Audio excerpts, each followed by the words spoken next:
Things are falling apart. The center can no longer hold in Kenya Kwanza government. Yesterday, Justin Muturi CS Public Service came out very strongly to attack Ruto's government, citing the recent wave of abductions, and he even went further to narrate his own ordeal when his son was kidnapped last year during the Gen Z protests. In this video, I want us to understand what's happening behind the scenes and why Justin Muturi has come out to speak now while all along he has been silent.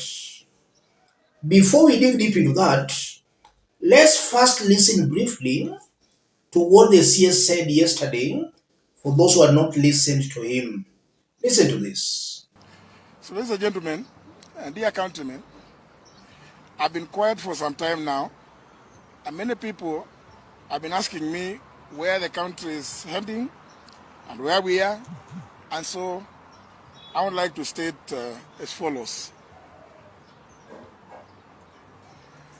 I joined the Kenya Kwanza coalition owing to the fact that the principles that they espoused are in tandem with the principles of the party I belong to, namely the Democratic Party of Kenya.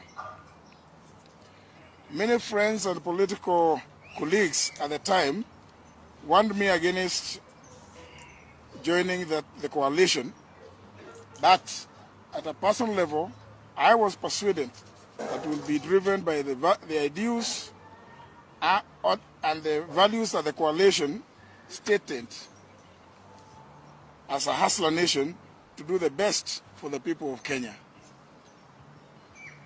One of the things we had accused the past regimes of was the existence of disappearances and extrajudicial killings of Kenyans, and we vowed that we would never, at our watch, condone or allow such. We stated this time and time again in the lead up to the last general election. Today, there has been a number of abductions and in some cases unexplained deaths since the Gen Z revolts of June last year. And it is unfortunate as most of the people being abducted and or killed are our youth, leaving the parents, relatives, and friends, other family members in a state of confusion and loss. I have personally suffered as my son was abducted and disappeared, and I was not sure whether he was alive or dead, making us anxious and leaving me and my wife and the rest of the family in turmoil. It must be remembered that at that time, I was the serving Attorney General of the Republic of Kenya, and as is well known, a member of the National Security Council as comprised under Article 240 of the Constitution. Despite making several requests, I was unable to trace my son, and I made demands to all the levels of the security apparatus of the country. Now, more than 6 months later, after that ordeal and the release of my son by unknown forces, he has not been charged with any offense, and the government at all levels has not been able to give me any explanation or reasons as to his abduction by hooded armed gangsters. Yes. So far, DCI has called on the public service CS to record statements. DCI says probe into abduction of public service CS Justin Muturi's son ongoing, invites him to record statement. This comes hours after he raised concern over abductions.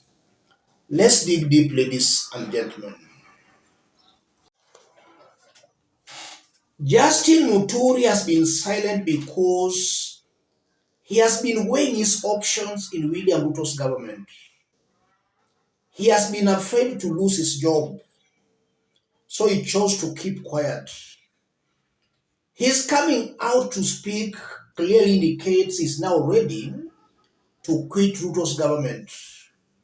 He's no longer very much interested in serving in William Ruto's government. That's why he came out that strongly to speak against Ruto's government. What should William Ruto do? Ruto should move with speed in making sure Justin Muturi is shown the door before he poisons other top government officials in Ruto's government.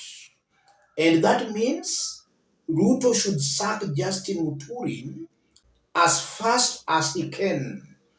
If he entertains Justin Muturi, Muturi will encourage internal rebellion in Ruto's government. And Ruto will not be able to handle the rebellion. So if William Ruto or his men are listening, let him show Justin Muturi the door as early as he can. And also listening to Justin Muturi, it clearly shows that William Ruto and Justin Muturi, they have not been in good terms all along. There has been some tensions between these two leaders. And that's why last year Justin Muturi's son was kidnapped. In this very forum, I did explain last year upon Justin Muturi's son being kidnapped that was a clear indication that there was some suspicion between Ruto's government and Justin Muturi. And Muturi has come out to expose the suspicions. So all along, there's been some bad blood between Ruto and Justin Muturi. It did not just happen, there's been some history. Justin Muturi did not just come out to attack Ruto's government. There's been some bad blood between the two leaders. I'm also seeing a Justin Muturi who is clearly angling to join Rigathi Gachagwa's team. And Muturi is doing that maybe for his own political reasons. He might be intending to challenge Professor Kithure Kindiki as Mount Kenya East Supremo, political Supremo. So it's highly possible again that Justin Muturi is positioning himself as an alternative leader in Mount Kenya East, and he wants to align himself with the Rigathi Gachagua. That's also something coming out very, very clearly. And Justin Muturi's remarks also exposes the rebellion William Ruto is facing on the mountain. And I've always advised him that William Ruto should forget about the mountain, at least for now. Let Ruto find a solid block that will replace the mountain block.